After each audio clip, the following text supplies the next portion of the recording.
Olá pessoal, comandante Leonardo Matos aqui, nosso Conexão Gel número 355, sexta-feira, 26 de setembro de 2025, trazendo para vocês a síntese da geopolítica dessa semana.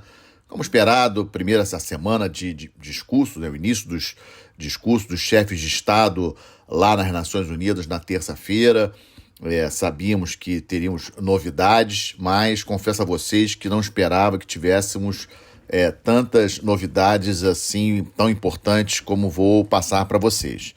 Mas antes de começar, lembrando a todos, nosso Conexão Gel, toda sexta-feira, a partir das 6 horas, YouTube, Spotify, Apple Podcast, nosso podcast semanal, mas estamos também lá no Instagram, Facebook, etc. O Conexão Gel também nessas redes, com notícias diárias para atualizar vocês com essa complexa geopolítica internacional. Se vocês gostarem do episódio, não esqueçam, deixam lá a avaliação de vocês, comentários e principalmente ajudem aí a divulgar para nós aumentarmos a família do Conexão Gel. Pois bem, o primeiro tema que eu escolhi para vocês foi em razão da declaração, na verdade, da postagem do presidente Trump na terça-feira. Terça-feira foi o dia dos discursos, lá na ONU, como eu falei para vocês, o início dos discursos dos chefes de Estado. O primeiro discurso estava presidente do Brasil, em segundo, presidente anfitrião, no caso, Estados Unidos, né? Reunião lá na ONU, em Nova York, como vocês sabem. E depois do discurso, discurso quase uma hora de discurso, com problema de teleprompter, problema na escada rolante lá, que parou quando o Trump estava subindo para ir para a ONU, várias questões. Mas o mais interessante do ponto de vista geopolítico foi a postagem que Trump fez na sua rede social ainda na mesma terça-feira. E nessa postagem, o Trump disse que estava muito decepcionado com a Rússia, que a Rússia estava agindo como um tigre de papel, 3 anos e meio, nesse conflito, e que a Ucrânia, com a ajuda da União Europeia, vejam bem esse detalhe, com a ajuda da União Europeia, teria condições de até retomar os territórios perdidos pela Rússia. Ele também afirmou que os Estados Unidos continuariam a fornecer o armamento necessário para que a OTAN fizesse o que desejasse em relação a esses armamentos. Disse que está muito bem informado, que agora estava muito bem informado em relação tanto à situação da economia russa como em relação ao que está acontecendo na linha de frente lá do combate, e aí soltou essa postagem. A Ucrânia, ela segue focando seus ataques na infraestrutura de petróleo da Rússia, o que também afeta a questão de abastecimento, a questão até das exportações russas, tem um impacto, os drones ucranianos atingindo as refinarias, etc. Isso é um ponto importante. A Rússia tem falado várias vezes para vocês, ocupa aproximadamente 20% do território ucraniano e a prioridade no terreno que a Rússia tem tido é avançar ali naquela região de Donetsk, ali a leste da Ucrânia. Mas a defesa ucraniana está resistindo, não há sinais de que os russos consigam tomar totalmente a região de Donetsk até o final deste ano, e aí o inverno chegando, mais difícil para a Rússia avançar, E um dado que eu sempre falo para vocês, o Putin, ele precisa passar a imagem, a mensagem, internamente, dentro da Rússia, de vitória. E essa é a complicação para resolver esse conflito. Falei isso na semana passada, já falei isso para vocês outras vezes, mas eu acho que é sempre bom a gente recordar esse detalhe. O Putin tem que passar a impressão, principalmente para o seu público interno, de que ele venceu. A tentativa de expor, assim, lembra aquela questão dos drones, o lançamento dos drones sobre Polônia, drones também ali, Romênia, etc.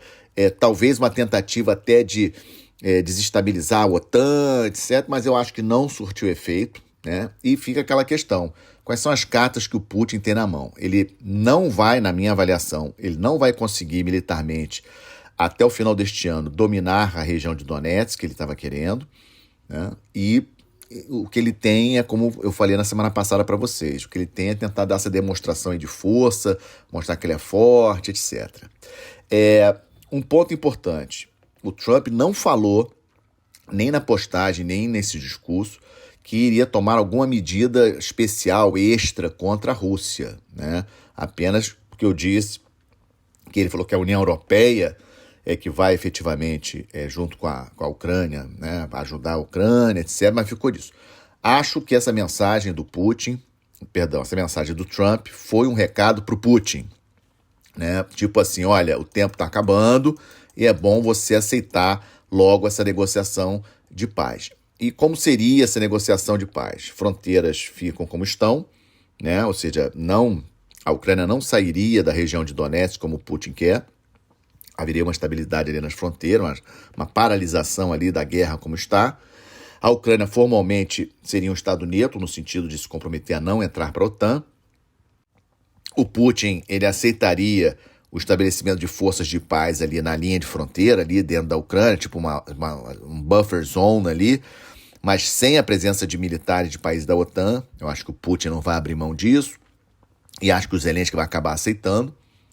Término das sanções econômicas contra a Rússia e o Zelensky deixando a presidência da Ucrânia após eleições. Ele não concorreria à reeleição. Eu acho que isso também é um ponto que já está mais ou menos acordado ali nos bastidores com o Trump e com os países europeus. Vamos seguir acompanhando o conflito mais importante na Europa desde a Segunda Guerra Mundial e essa mensagem do Trump essa semana deixou a gente aí com essa pulga atrás da orelha para tentar entender o que ele quis dizer, quais são as intenções dos Estados Unidos em relação à postura com a Rússia. Mas, na minha avaliação, uma novidade importante quis passar para vocês como primeiro tema aqui do nosso Conexão Gel desta sexta-feira. Segundo tema desse Conexão Gel, a questão de Israel, Palestina, Gaza, Hamas, etc. Aí eu peço a vocês, vamos voltar à Assembleia Geral da ONU de setembro de 2023, discurso do primeiro-ministro Netanyahu, primeiro-ministro de Israel. Ele estava sofrendo muitas pressões no campo interno, porque tinha toda aquela confusão dele modificar as regras em relação ao judiciário do país. Estavam ocorrendo vários protestos em Israel ao longo de 2023 em função disso. E nesse discurso, o Netanyahu, lembrando a vocês, setembro de 2023, Netanyahu ressalta que Israel estaria muito próximo de estabelecer relações diplomáticas com a Arábia Saudita. A Arábia Saudita, o principal país árabe, mais rico país árabe, né? E logo em seguida, 7 de outubro, ocorreu aquele brutal ataque do Hamas dentro de Israel, matando 1.200 pessoas, fazendo 240 reféns, aquilo que vocês sabem que eu gosto muito de chamar, eu considero o 11 de setembro de Israel pela surpresa, pela violência da ação dos terroristas, etc. O Hamas não atacou Israel nesse dia por acaso, né? Ele foi, digamos assim, orientado pelo Irã, coordenado pelo Irã, os detalhes a gente não sabe, obviamente, e o objetivo principal era interromper as negociações em andamento entre Israel e Arábia Saudita. E conseguiu, né? Não se fala mais nesse assunto desde o ataque, né? Que não se toca mais nesse assunto, estabelecimento de relações diplomáticas de Israel com a Arábia Saudita, aliás, cada vez mais longo. Tanto o Hamas como o Irã sabiam que Israel ia reagir da forma que reagiu, com fortes ataques sobre a faixa de Gaza, sobre o Hamas, e veríamos, como vimos, as cenas de destruição, as mortes de inocentes, etc. As estimativas aí, lógico, são estimativas que vêm da própria autoridade palestina, próprio Hamas, etc., falam de 60 mil mortos, a gente não sabe exatamente quanto, mas com certeza dezenas de milhares de pessoas morreram já ali na faixa de Gaza, com todas as informações que nós temos, inclusive de estrangeiros, de europeus, de americanos lá, que estão tentando ajudar dentro da faixa de Gaza. E aí a opinião pública mundial mudou em relação a Israel, né?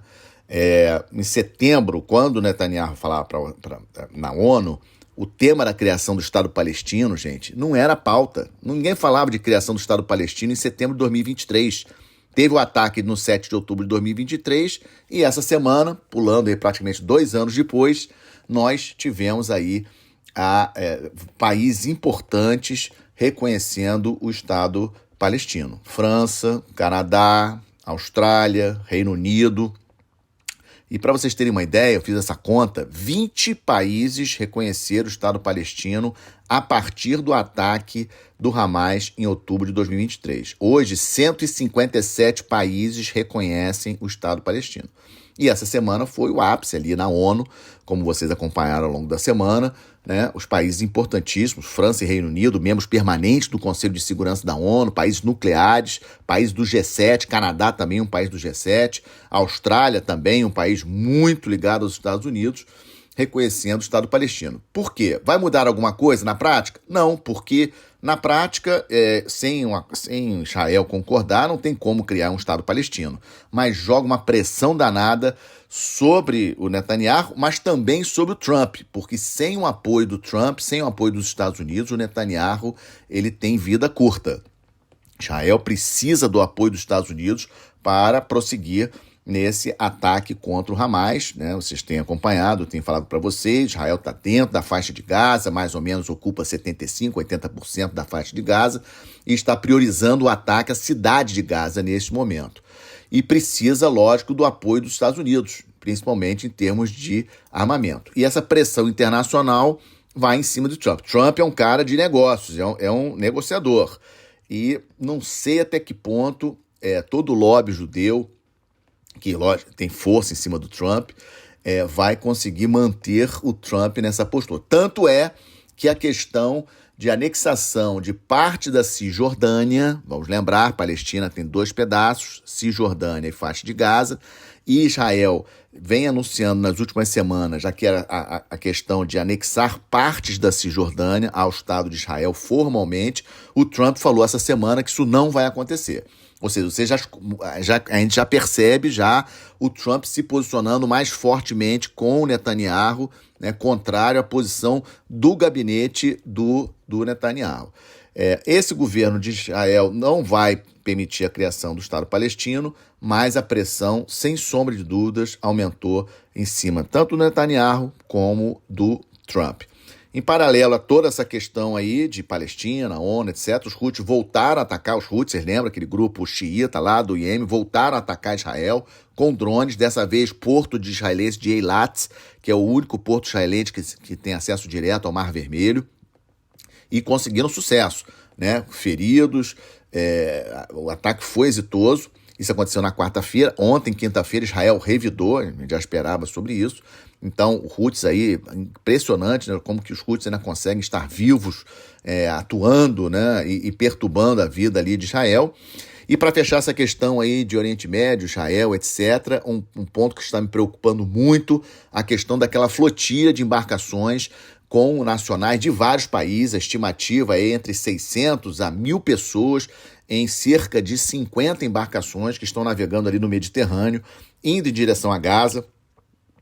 A estimativa aí indica que devem chegar lá nas águas ali de Gaza por volta de segunda-feira, terça-feira, dependendo das condições de tempo, etc., e qualquer outra questão. E informações de que essa flotilha estava sendo atacada por drones, ou drones estavam sobrevoando essa flotilha, etc., levaram a pressões de alguns países, da população de alguns países, sociedade de alguns países, e Itália, viram bem, Itália e Espanha enviando fragatas para, entre aspas, acompanhar essa flotilha. Por que Itália e Espanha fizeram isso? Porque a sociedade desses dois países, a mídia, a população desses dois países começaram a cobrar do governo, dos respectivos governos, Itália e Espanha, porque tem nacionais da Itália e da Espanha nessa flotilha. E essa flotilha está levando, pelas informações que temos, ajuda humanitária para Gaza. Logicamente é um movimento político, é algo para chamar atenção, para pressionar também o governo do Netanyahu, lá de Israel, e o Netanyahu já disse que não vão chegar a Gaza. Então é um elemento de tensão e que a gente vai acompanhar nos próximos dias. Estamos de olho, podemos ter aí sérios problemas com relação a essa flotilha que está se aproximando de Gaza. Bom, estamos de olho no encontro, que deve ser por videoconferência ou telefonema, entre o presidente brasileiro e o presidente americano. Logicamente que vocês acompanharam essa semana, o Trump, que teve problemas no teleprompter dele, né, na leitura do texto, de improviso falou que encontrou com o presidente brasileiro, deu um abraço nele, 20 segundos ali, tiveram aí uma química positiva, etc. E o interessante é que no discurso oficial do Trump, ele criticava o Brasil, né? Mas no improviso, o Trump soltou desse encontro com o presidente brasileiro. Na semana que vem, o presidente brasileiro, logicamente preocupado de cair aí numa armadilha do presidente americano lá na Casa Branca, como foi lá o Zelensky em fevereiro, como aconteceu também com o Ramaphosa da África do Sul. Então o presidente brasileiro disse que não tinha agenda, né? Então o contato, tudo indica que o contato na semana que vem será por videoconferência ou telefonema entre os dois presidentes. É aquilo que eu já tinha falado para vocês há tempos atrás, quando veio a questão das tarifas. O Brasil é um país geopoliticamente importante para os Estados Unidos. Os Estados Unidos, como a Índia também é importante. Então, os Estados Unidos aplicou tarifas sobre o Brasil fortes, aplicou tarifas fortes contra a Índia, mas do ponto de vista geopolítico, são países importantes, sim, para os Estados Unidos. Então, eu acho que isso aí, podemos ter boas novidades na semana que vem, após esse contato telefônico entre os dois presidentes, suavizando essa questão aí das tarifas com relação ao Brasil. Vários produtos, na verdade, já estão fora das tarifas, mas talvez carne, talvez café, alguns outros produtos que estão aí sofrendo com essas tarifas podem ter aí um alívio, principalmente negociação, pelo que estamos avaliando, negociação com minerais. Estados Unidos muito interessado em terras raras, em minerais críticos, então pode ser algo nesse sentido. E reforçando aquilo que eu falei, que o Brasil é um país importante para os Estados Unidos e vice-versa, está em andamento a Operação UNITAS 66, que é o mais antigo e tradicional exercício naval do mundo, né? A primeira UNITAS aconteceu em 1960, é um exercício entre marinhas, organizado pela Marinha dos Estados Unidos, acontece nos países aqui do continente americano, em diferentes países, cada ano é num país, e este ano, pela celebração dos 250 anos da Marinha dos Estados Unidos, o exercício está ocorrendo lá no litoral dos Estados Unidos. Começou no dia 15 de setembro, vai terminar no dia 6 de outubro, estamos de olho, estamos acompanhando. Mas é um exemplo de como, e o Brasil está participando do exercício, tanto com fuzileiros navais, como a Fragata Independência também está participando, ou seja, Brasil, relações aí, marinha pelo menos, e também as Forças Armadas, boas relações com as respectivas forças dos Estados Unidos, esse é um ponto importante. Continuando com os Estados Unidos, a questão com a Venezuela, novidade dessa semana, o Nicolás Maduro mandando uma carta para o Trump, dizendo que quer negociar, ou seja, o Nicolás Maduro realmente preocupado com o que possa vir a acontecer com o seu país em relação aí, principalmente em relação ao seu governo. Eu não acredito em invasão militar, já disse isso para vocês, muitos navios americanos ali na região do Caribe, fuzileiros, já expliquei isso, mas algo parece sim que está acontecendo. Vários indícios, né, de que alguma coisa está acontecendo nos bastidores, talvez aí para preparar um golpe para tirar o Maduro do poder. Eu acho que o período do Maduro já acabou na Venezuela, é uma questão de tempo. Também em relação aos Estados Unidos, um anúncio de ontem que chamou muita atenção, a gente ainda não tem detalhes de como será exatamente isso e por que isso. O secretário de guerra, né, porque agora é secretário de guerra, não é mais secretário de defesa, o Peter Hegseth dos Estados Unidos, parece que convocou os altos oficiais generais, né, os 4 estrelas das Forças Armadas Americanas, para uma reunião de altíssimo nível em Quantico, que é a sede dos fuzileiros navais americanos lá na Virgínia, perto de Washington, né? Na semana que vem. Não sabemos exatamente que dia que vai ser, não foi divulgado o assunto, isso aí não foi um comunicado do Pentágono, isso aí foi apuração do Washington Post, saiu muito na mídia ontem, ainda não temos detalhes sobre esse evento e por que o Peter Hegseth está convocando esses oficiais generais de alto nível. Não é algo normal, não é algo que acontece todos os dias, muita especulação, mas pode ser apenas uma medida administrativa do Peter Hegseth querendo mexer na época anterior, na época que ele estava no Congresso, né, aquela sabatina no Congresso. O Hegseth já tinha falado que acha que os Estados Unidos têm muitos oficiais de 4 estrelas, mudar um pouquinho a estrutura, a quantidade de militares americanos fora do país. Então pode ser, na verdade, uma mudança administrativa dentro do Ministério da Guerra, né? Porque agora é Ministério da Guerra dos Estados Unidos. Vamos seguir acompanhando, vamos seguir de olho essa reunião na semana que vem, bastante interessante de nós acompanharmos. Estamos acompanhando a situação também da Argentina, o presidente Milei da Argentina discursou na ONU, mas o mais importante foram os encontros de bastidor do Milei com o governo dos Estados Unidos, que prometeu apoiar a Argentina com relação a dinheiro, 20 bilhões de dólares de socorro para a Argentina. O Milei, em função aí do problema aí de acusação de um escândalo aí de corrupção no governo dele, questão também da perda das eleições na província de Buenos Aires, do seu partido, e as eleições do país, legislativas do país.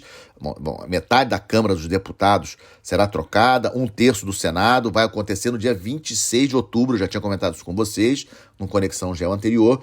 Então, o Milei precisa muito disso e o Trump veio em socorro ao seu amigo na Argentina para que o Milei não perca força no Congresso argentino e aí não consiga implementar as medidas necessárias de mudança. E o último tema, na verdade nós estamos de olho em várias questões, mas o último tema que estou acompanhando, as questões do programa nuclear do Irã. Ocorreu um encontro essa semana dos embaixadores de Reino Unido, França e Alemanha com o vice-ministro de Relações Exteriores da Rússia, lá em Moscou, para discutir a questão das sanções contra o Irã. A Rússia tentando convencer os europeus a não voltar com as sanções contra o Irã. Quem aplica sanções contra o Irã? Apenas os Estados Unidos, os europeus não.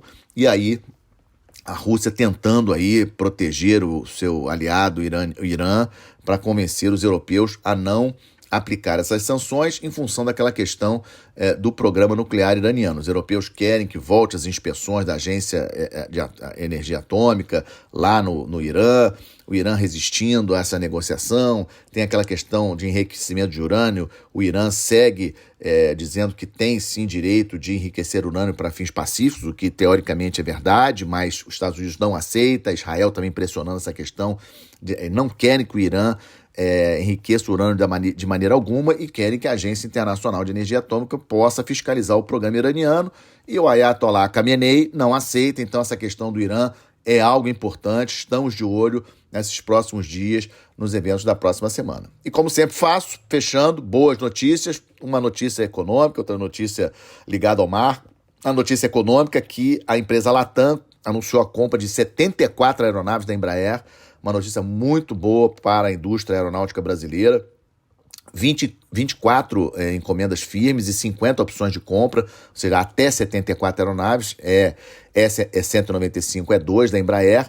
Excelente para a indústria brasileira, excelente, e acaba, logicamente, sendo bom para a indústria aeroespacial brasileira, é bom para as Forças Armadas brasileiras, pela Força Aérea Brasileira, etc. E a outra ótima notícia, o Tratado de Alto Mar, que é aquela região, 60% dos oceanos não pertencem a nenhum país, não é da jurisdição de nenhum país, foi finalmente, ou seja, mais de 60 países ratificaram o tratado. Esse tratado foi assinado em junho de 2023, mas precisava da ratificação de pelo menos 60 países. Esse número foi ultrapassado na última sexta-feira e trago para vocês essa boa notícia. Esse tratado vai tentar regular muitas questões aí de conservação nesse espaço do oceano que não pertence a nenhum país, criação de áreas protegidas, algumas áreas protegidas no alto mar, para tentar aí atingir a meta de proteger cerca de 30% dos oceanos até 2030. Acho que é uma meta muito ambiciosa, acho que não vai ser atingida, até porque Estados Unidos